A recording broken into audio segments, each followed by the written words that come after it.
la confiance dans ce que vous faites. Et vous ne serez jamais ballotté. Amen. Amen. Malgré la tempête, vous vous tiendrez bon.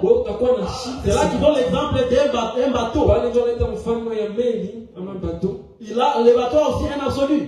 Et son absolu, c'est l'encre. Lorsqu'on jette l'encre dans la mer, là profondément, même si le vent secouait les eaux comment, le bateau tiendra bon. Et nous, chacun de nous doit avoir un absolu. Comme vous le savez, même les animaux ont leur absolu. Les lions comptent sur sa force. Et c'est ça son absolu. L'aigle compte sur ses ailes. Si tu veux le pourchasser, il va s'envoler. Et vous ne pouvez pas l'attraper.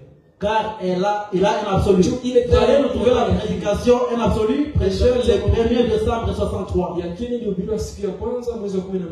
Ça sera cette prédication que nous allons lire. Différents paragraphes. Un absolu du 1er décembre 63. Souvent nous sommes ballottés dans la vie. Une petite épreuve. On pleurniche. C'est lorsqu'on ne connaît pas où est-ce qu'on se tient. Et c'était arrivé aussi aux disciples dans la barque. Ils ne savaient pas que le maître du vent était avec eux. Et lorsque il les secousse, ils ont commencé à pleurnicher. Alors que le maître était là. Paragraphe 22. Et nous allons descendre juste en lisant. Alors, ils étaient dans la barque. Le prophète dit, ne peut pas diriger sa vie sans avoir un absolu. On ne peut pas accomplir quelque chose de particulier sans qu'il y ait là un absolu. Car c'est le poteau d'attache final. C'est le crochet où tout se raccroche au bout de la route. C'est un lieu, l'endroit où vous êtes attaché à quelque chose. Amen. On ne peut réaliser rien de particulier à moins que vous ayez un absolu. Et je pense que la raison de l'échec soit dans notre vie, c'est parce qu'on n'a pas d'absolu. C'est là que tu vas commencer comme ça quelque chose. Quelqu'un vient te décourager et tu abandonnes. Parce que tu n'as pas d'absolu. Tu ne peux rien accomplir. Amen. C'est par là qui vient de le dire. Vous devez avoir un poteau d'attache final. Là où vous allez revenir. Même lorsque vous arrivez au bout, vous allez vous référer à cette chose-là. Et vous savez bien que je vais tenir bon. Amen. Le prophète continue. En ce jour où nous vivons, où nous vivons maintenant, et tout se détériore tellement. Tout est tellement fragile et facilement emporté. Je crois que ce message serait une chose très appropriée, particulièrement pour les chrétiens. Est-ce qu'il y a des chrétiens? Alors ce message que je vous prêche, ou Branham, quelque part vous a prêché, que Dieu m'a inspiré de vous apporter aujourd'hui, je crois que c'est quelque chose de spécial pour vous. Parce que Branham l'a dit, et c'est Dieu qui l'a dit. Il dit surtout dans cet âge où les choses se détériorent, particulièrement pour les chrétiens, alors qu'ils traversent maintenant les eaux profondes. L'église chrétienne passe par les eaux les plus profondes. Elle n'est jamais eu à traverser depuis les 2000 dernières années.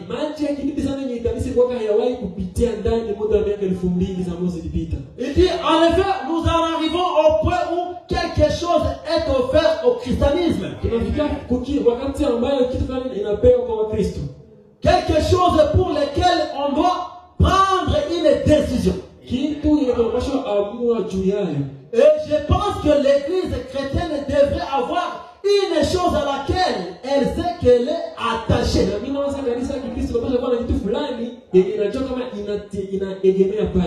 Amen.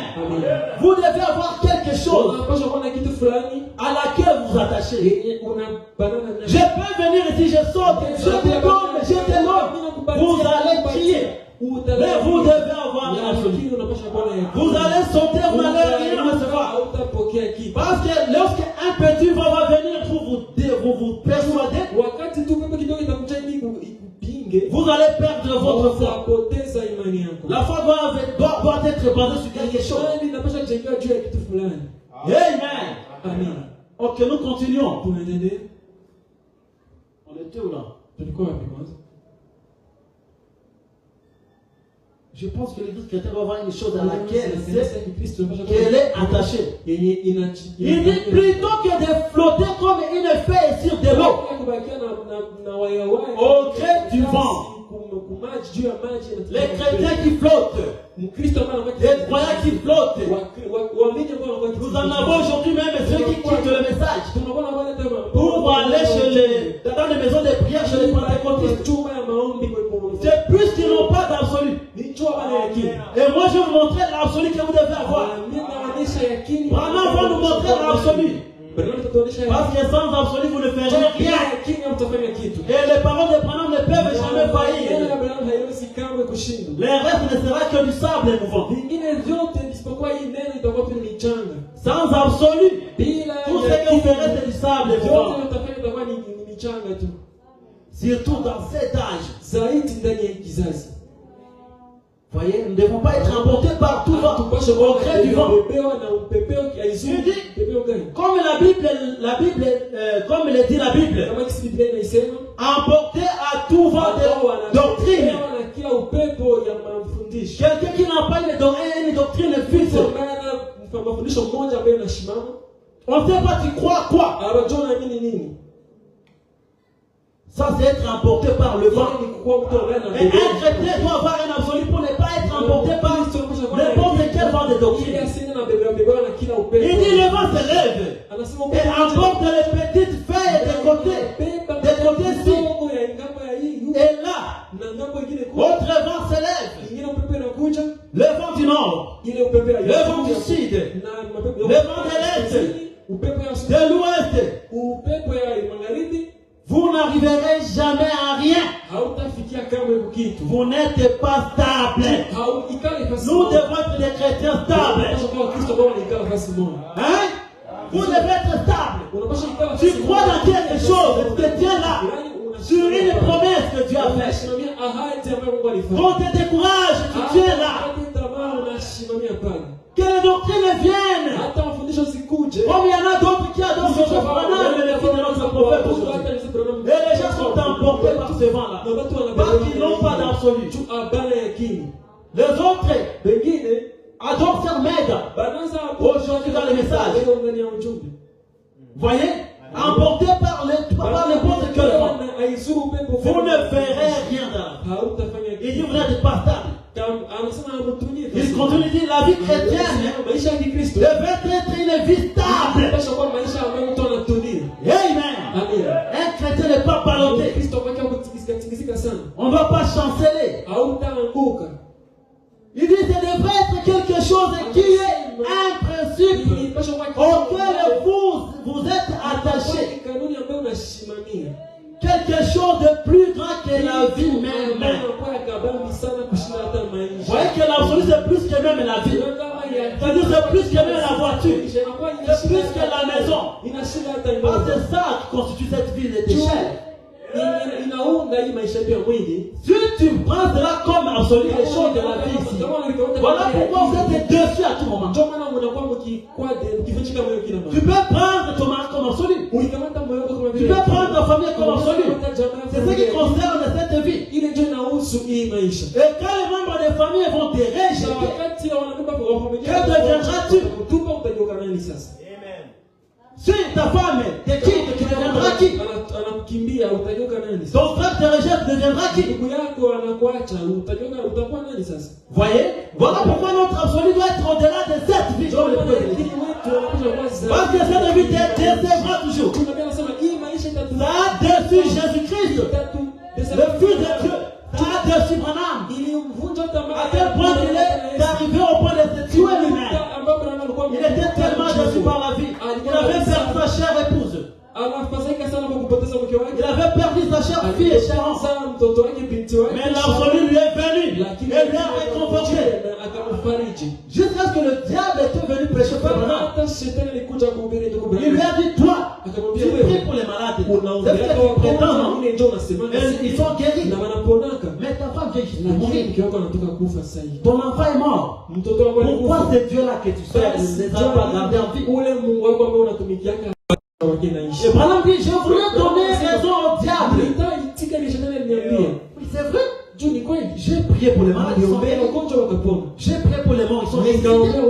Mais comment les miens ne parviennent pas à revenir à la vie? Vous voyez que ça devait être une déception. Il était la grâce de son absolu. Il a dit que kuna kitu tunaitegemea hapo. Kama sivyo hautapata kitu mdunia. Ni kweli. Ukitegemea tajiri, kesho atafariki. Utakosa kupatia. Ukikuwa mjumbe juu ya tegemeo fulani ya rafiki. Pour certains espoirs pour un ami. Ndio wanakuwa wengine wanavuta nyuma. Rafiki akianguka naye anaanguka. Ndio kanisa juu ya mchungaji. Mchungaji akianguka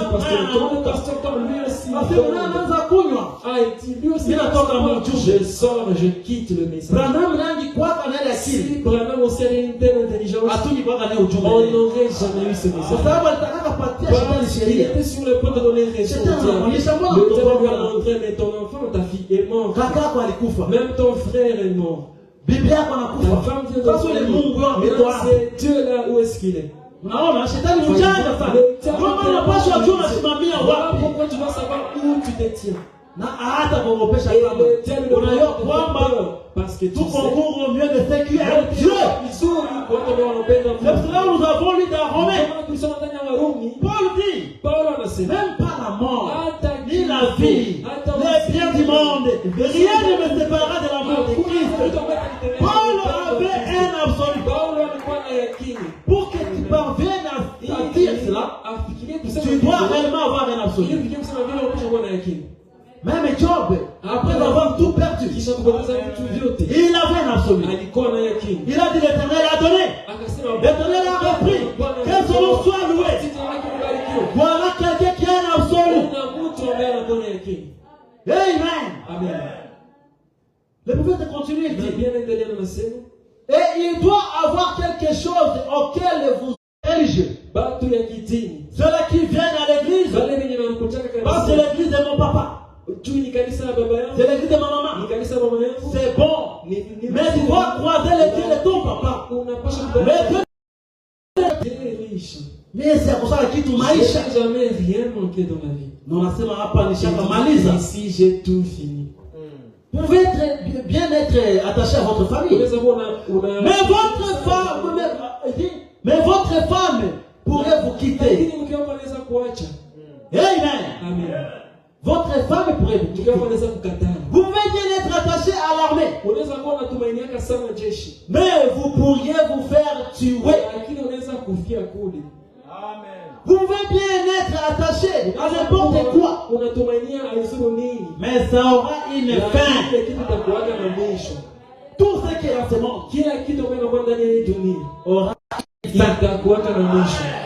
Maintenant, à quoi faut-il s'attacher?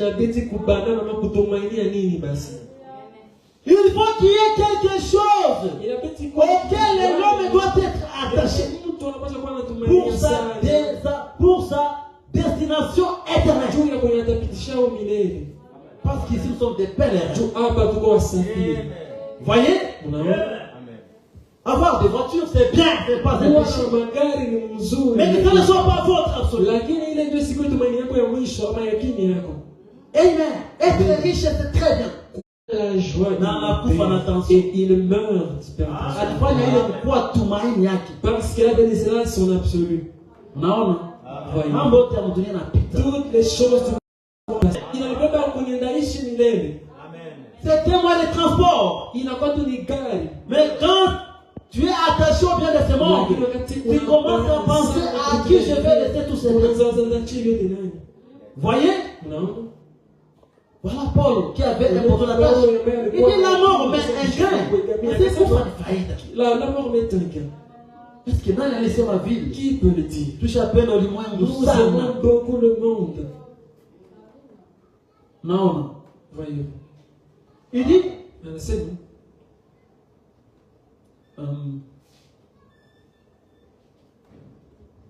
Il dit, je m'excuse. Christ est ma vie et la mort met un gain. Eh bien, Christ était l'absolu de Paul. Kristo alikuwa ndio yakini. C'était son poteau d'attache. Yeye ndio alikuwa pasa kuegemea kushtaki. C'était la fin de toutes les disputes. Ilikuwa mwisho wa ugomvi wote. C'était Christ. Ni Kristo qui était son poteau d'attache. Alikuwa pasi ya kuegemea kwa mwisho. Voilà l'absolu que chacun de nous doit avoir. Si yakini ya kila mtu. Car le reste n'est que du sable. Peu importe qui je suis. Peu importe qui tu es. Nous allons passer. Il y a eu ceux qui ont pris peut-être Hitler en Allemagne comme l'absolu. Celui qui avait causé l'une des guerres mondiales. Il a disparu. Aujourd'hui, on n'entend même plus parler d'Allemagne. On parle des États-Unis maintenant. Les États-Unis vont disparaître aussi. On avait Mobutu au Congo. Et il se prenait comme l'absolu. Il n'est plus là. On n'entend même plus parler de ses enfants. Voyez? Mais ceux-là qui avaient Christ pour absolu vivent éternellement, ils sont vivants jusqu'à présent. Voilà pourquoi la sœur Meda, lorsqu'elle avait vu Frère Branham se soucier beaucoup, elle sert Hope plutôt. C'est dans l'histoire de ma vie que les premiers elle s'inquiétait beaucoup après que sa femme soit morte. Meda l'a trouvé un jour. Branham était assis, je crois, au cimetière là. Et Hope est venu plutôt. Elle a touché à l'épaule. Elle lui a dit, Branham, ne te soucie pas de nous. Nous sommes dans une meilleure condition que toi. Vous voyez? Voilà quelqu'un qui avait un absolu. Amen. Ça doit être comme ça avec chaque chrétien. 33. Paul n'avait pas toujours eu ses poteaux d'attache. Avant qu'il soit converti, par Dieu. Il n'avait pas toujours eu ses poteaux d'attache. Il dit autrefois il était attaché au groupe des pharisiens. Et il a dû être formé en instruit plutôt.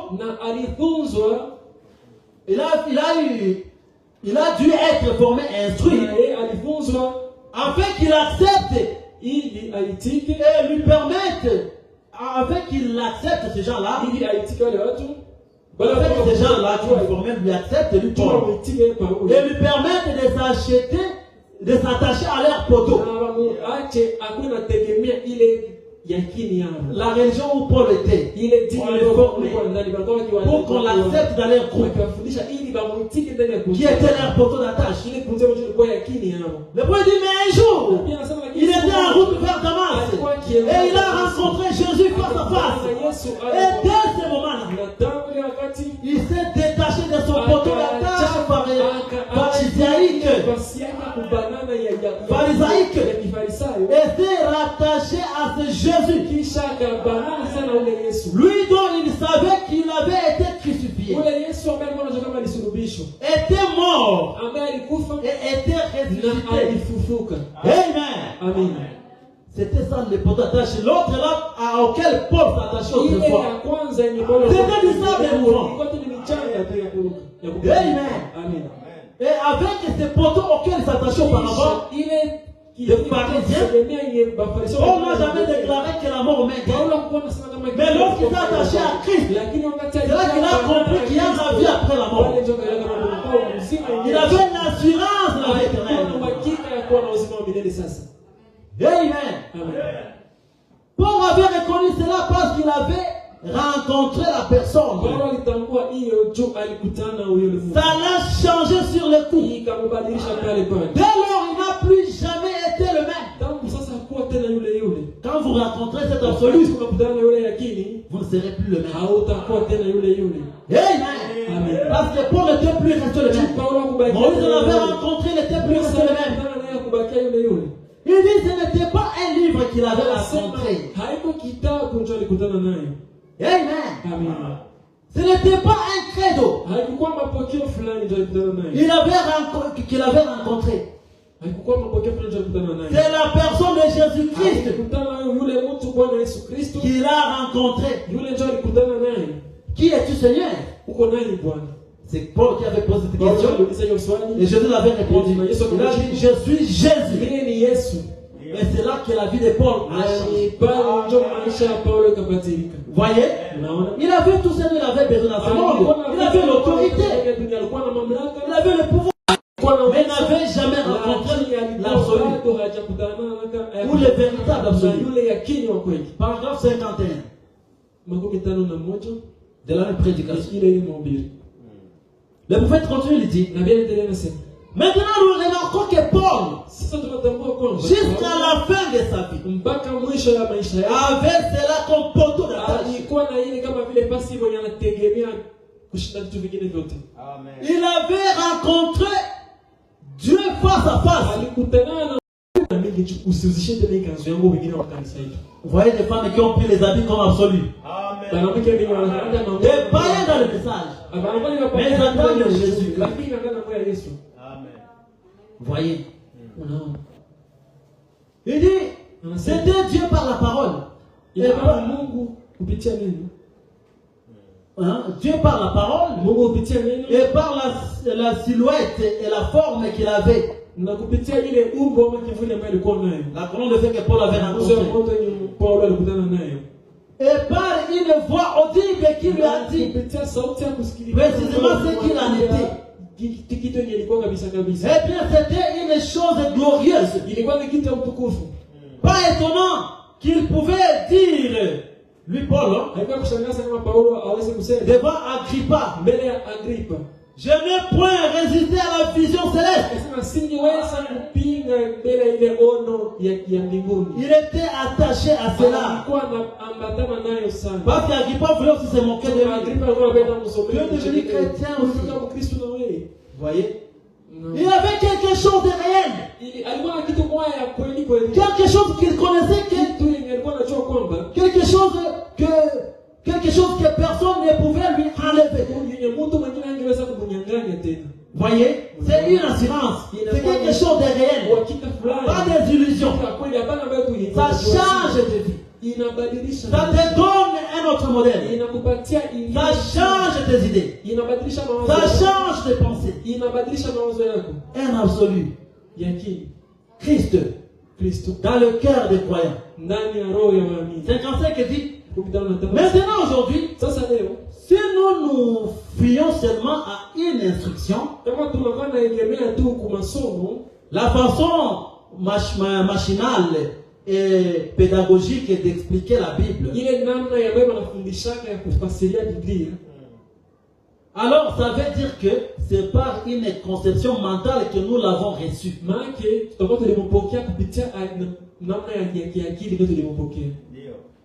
Si on s'appuie sur la manière dont on explique la Bible par la théologie, voyez, ça sera par une conception mentale que vous avez reçu votre absolu là. Mais aucun homme n'a le droit derrière cette chair de prêcher l'évangile, à moins qu'il se soit trouvé face à face avec cela, avec ce Dieu-là. Personne n'a le droit de se tenir derrière cette chair. pour prêcher cet évangile. Pas par la théologie, mais par l'expérience. 53, le prophète dit, comme Moïse, là derrière le désert, peu importe ce haut niveau, l'instruction et tout ce qui s'était passé, ses craintes et ses frustrations avaient disparu parce qu'il s'est tenu avec Dieu sur une terre sacrée. Voyez, Moïse avait aussi les îles résilientes. Il se comprend. Il a grandi dans la maison de Pharaon. Il a été élevé par Pharaon. Et il recevait la formation de devenir les successeurs de Pharaon. Voyez? Mais devant un petit obstacle, il avait fui. Juste quand il s'est rencontré avec Dieu, tout a été renouvelé. Amen. Il n'avait plus la crainte. Il est parti défier le plus puissant du monde de son époque. Juste avec un manteau. Amen. Amen. Il dit, ces craintes et ces frustrations, nous ne devons pas tous nous attendre à voir la colonne de feu comme Moïse. Non. Voilà pourquoi je me tiens si je prêche. Parce que j'ai fait cette expérience dans mon cœur. Si je vous disais que je l'ai rencontré sur une montagne, je serais un menteur. Et ici, il est question de... Le Père dit, aucun théologien, aucun démon, ni rien, a dit Paul, ni les choses présentes. Et nous devons avoir des modèles que nous avons vus. Lorsqu'on croisait ces dieux-là, quelle a été leur vie? Alors on saura si vous avez cet absolu. De quoi tu te vantes? Les biens du monde où tu te vantes de Dieu. Moi je me vante de Dieu. Mais ça de l'air. Je me vante de Branham. Amen. Parce qu'il est mon absolu. L'absolu c'est Christ. Et Christ est l'homme oint. Branham c'est un homme oint. Par la colonne de feu qui a. Ses paroles sont la vie. Alors c'est cela, ce message est mon absolu. La Bible était son absolu à lui. C'est ce qu'il dit. Et mon absolu c'est la Bible. Parce que lui connaît la Bible. Et moi je lui prends maintenant comme mon absolu à moi. Je ne prendrai plus la Bible comme absolu. Je ne connais pas la Bible. Il m'a déjà dit que c'était clair la Bible. Amen. C'est son absolu. Dieu est son absolu. Parce que lui avait vu Dieu. Je n'ai jamais vu Dieu. Je ne vois que sur la photo ici. Alors il devient mon absolu. C'est ça. Dieu est l'absolu de Branham. Branham mon absolu. Je vais vous le lire. Si je pense que vous me prenez comme votre absolu. Il dit comme Paul avait dit, suivez-moi comme je suis Christ. Lui suis Christ et moi je suis chrétien. Parce que je sais qu'il ne va jamais faire perdre. Celui qui connaît le chemin du ciel. Léon Monsieur voulait aller au ciel. Il cherchait le chemin du ciel. Il a croisé un pasteur. Le pasteur lui a dit non, moi je ne connais pas le chemin du ciel. Va demander à l'autre. Il a avancé. Il a croisé l'autre pasteur. Est-ce que tu peux montrer le chemin du ciel? L'autre lui a dit non, je ne sais pas. Mais je suis cet homme chevalier devant. Lui connaît le chemin du ciel. Voilà pourquoi moi je lui parle comme absolu. Amen. Nous continuons. Le Père dit, vous et moi, non, pardon, 55. Et Paul avait une vie centrée sur Christ. Nous connaissons Christ. C'était une vie différente. différente de celle qu'il avait autrefois. Ni maisha ambayo ilikuwa tofauti na maisha Quand yake on ya croit en mbele. un absolu, Wakati unaamini on s'inquiète de rien. On comprend que les choses du monde unaelewa kama vitu vya dunia vont passer. vitapita tu. Si j'en trouve, gloire à Kama Dieu. nilipata sifa. Si je manque, je parlerai comme un job. J'ai un absolu. Niko na yakini. C'est pour cela qu'on est toujours Toka heureux. kwa kila mara wenye Que kufurahi. j'ai une seule chaussure. Hata niwe na kiatu Que les voisins parlent. hata wajirani À waseme Badirishak. il ne change pas. On ne change rien sur moi. Bon, haita Je vais rester à Kilimali. Voyons de bien, Madame Bana. Votre Dieu, vous tous les païens. Moi aussi, je suis leur Dieu. Parce que je suis le fils de Dieu. Alors, ne peut pas me faire peur. Vous êtes des dieux. Amen. Nous sommes tous dans la chair. Mais nos âmes sont différentes. Car les païens n'ont pas d'âme, c'est que les prophètes. Parce qu'ils sont comme les animaux. Car l'âme, c'est qui part dans la gloire. Alors s'ils ont des âmes, alors ils ont dans la gloire. Vous voyez, un animal ne part jamais dans la gloire, sauf les animaux des frères Branham. Et c'est à cause de tout ce que tu as aimé. Et ceux qui t'ont aimé, je te les donne. Voilà pourquoi que ta chaise pouvait aller au ciel. C'est comme ça. Voilà pourquoi je lui prends comme absolu. Tout ce que tu as aimé, et ceux qui t'ont aimé, je te les donne. Où irai-je encore? Si je l'aime, je pars au ciel. Il m'aime, je pars au ciel. Amen. Et c'est ce qui a changé notre vie. Il dit, ce qu'il avait autrefois, c'était une conception pédagogique. Lui, Paul. Mais là, il avait une vie centrée sur Christ. Il dit un absolu. Peu importe combien Agrippa pouvait dire, toi tu es devenu fou. Paul, tu as perdu l'esprit. Toi tu as trop étudié. Il a dit non, je ne suis pas fou. Amen. Il s'est comporté maintenant bizarrement. Comme un chrétien. Comme les disciples après avoir reçu le Saint-Esprit. Quand ils dansaient en esprit, on a dit ces gens sont ivres. On a dit non, mais il est en train de faire. Ils ne sont pas ivres de la boisson. On leur a montré la promesse de la Bible. Je répandrai mon esprit. Amen. Et l'esprit, c'est du vin nouveau. Ça nous pousse à nous comporter comme des personnes différentes. Ça m'est arrivé un jour, j'ai marché en pleine route, je me suis acheté pour les gens passer. Bon, c'était ça la chronique. Et je ne pouvais pas résister. Amen. Paragraphe 56. Et alors, il a su présenter les choses à Agrippa. Si bien que ce dernier a dit, tu vas bientôt me persuader de devenir chrétien. Amen. Agrippa essaie de se moquer de lui. Il a présenté à Agrippa les choses d'une manière très claire. À tel point qu'Agrippa lui a dit, on attend des fois il y a un comme Christ. Nous devons arriver à ce niveau-là. De convaincre les autres par notre vie. Convaincre notre entourage. Quand tu veux me rendre aussi branamiste ce soir, on va te dire ça. Parce que vous avez un poteau d'attache. Et cela doit influencer votre vie. Paragraphe 58. Quand vous avez une vie centrée sur Christ, comme c'était le cas de Paul, ça vous fait faire des choses que vous ne feriez pas normalement.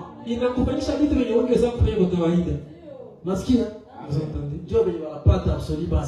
Ce sont les gens qui ont reçu l'absolu.